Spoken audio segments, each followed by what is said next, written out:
नमस्कार दोस्तों, धर्म दर्शन में आपका स्वागत है। आज की वीडियो में हम आपको शिव पार्वती के विवाह की कथा बताएंगे। भगवान शिव के विवाह के बारे में पुराणों में भी वर्णन मिलता है। पौराणिक कथा के अनुसार भगवान शिव ने सबसे पहले माता सती से विवाह किया था। भगवान शिव का यह विवाह बड़ी जटिल परिस्थितियों में हुआ था। माता सती के पिता दक्ष भगवान शिव से अपनी पुत्री का विवाह नहीं कराना चाहते थे, लेकिन ब्रह्मा जी के कहने पर यह विवाह संपन्न हुआ।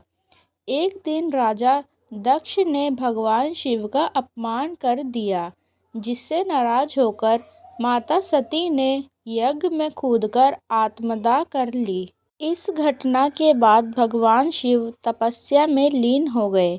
उधर माता सती ने हिमवान के यहाँ पार्वती के रूप में जन्म लिया।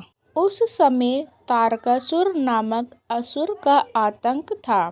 देवतागण उससे भयभीत थे। तारकासुर को वरदान था कि उसका वध सिर्फ भगवान शिव की संतान ही कर सकती है।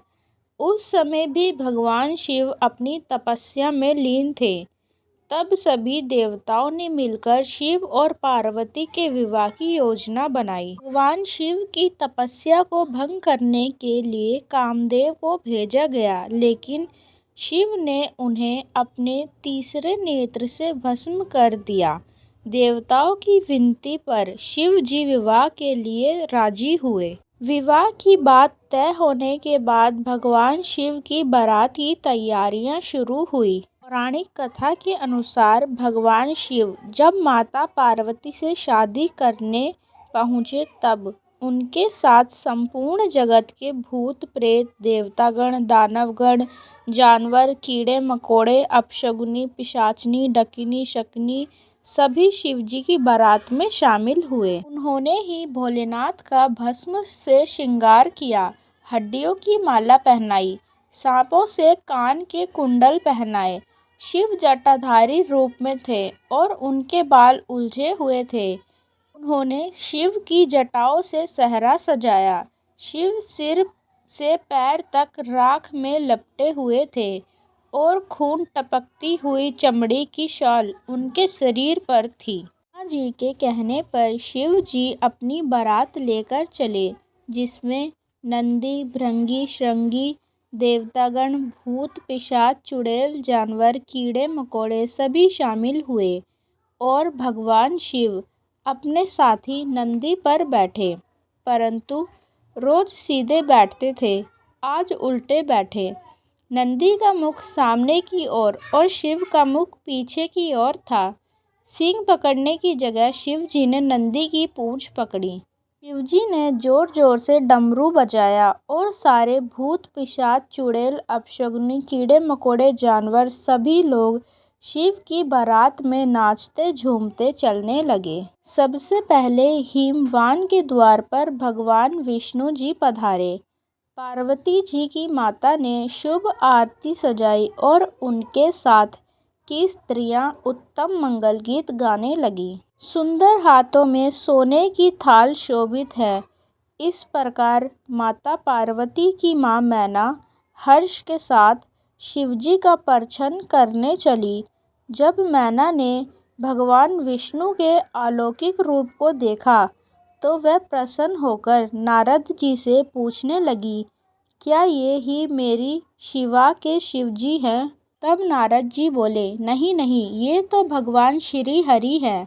पार्वती के पति तो और भी अलौकिक है, उनकी शोभा का वर्णन नहीं किया जा सकता। इसी प्रकार से एक एक देवता आते रहे और पार्वती जी की माता मैना उनका परिचय पूछती रही और नारद जी उन सभी को शिव जी का सेवक बताते रहे। फिर कुछ समय बाद भगवान शिव अपने शिवगणों के साथ पधारे। सभी विचित्र वेशभूषा धारण किए हुए थे। कुछ के तो मुख ही नहीं थे और कुछ के मुख ही मुख थे।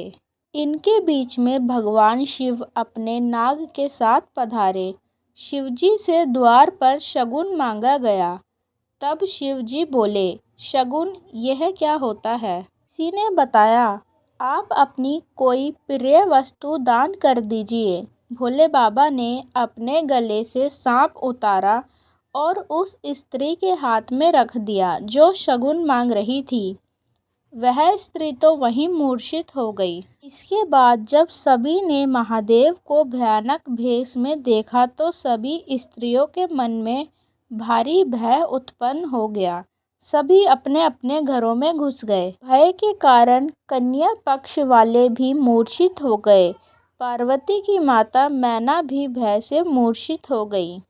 जब पार्वती की माता को होश में लाया गया तो वह रोते हुए कहने लगी, चाहे कुछ भी हो जाए, मैं ऐसे भेष में अपनी पुत्री का विवाह शिव से नहीं कराऊंगी। उन्होंने पार्वती से कहा, मैं तुम्हें लेकर पहाड़ से गिर पड़ूंगी या आग में जल जाऊंगी या पानी में कूद जाऊंगी, चाहे घर उजड़ जाए, संसार भर में अपकीर्ति फैल जाए, पर जीते जी मैं इससे तुम्हारा विवाह कभी नहीं कराऊंगी। पार्वती जी की माता नारद जी को भी बहुत सुनाने लगी।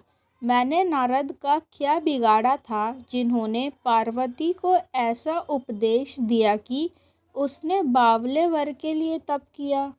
सचमुच उनको ना किसी का मोह है, ना माया, और ना उनके पास धन है, ना ही घर। यह सब कुछ सुनकर पार्वती माता शिवजी के पास गई और उन्होंने शिवजी से निवेदन किया कि हे भोलेनाथ, मुझे आप सभी रूप और सभी भेष में स्वीकार हो, परंतु प्रत्येक माता पिता की इच्छा होती है कि उनका दामाद सुंदर हो।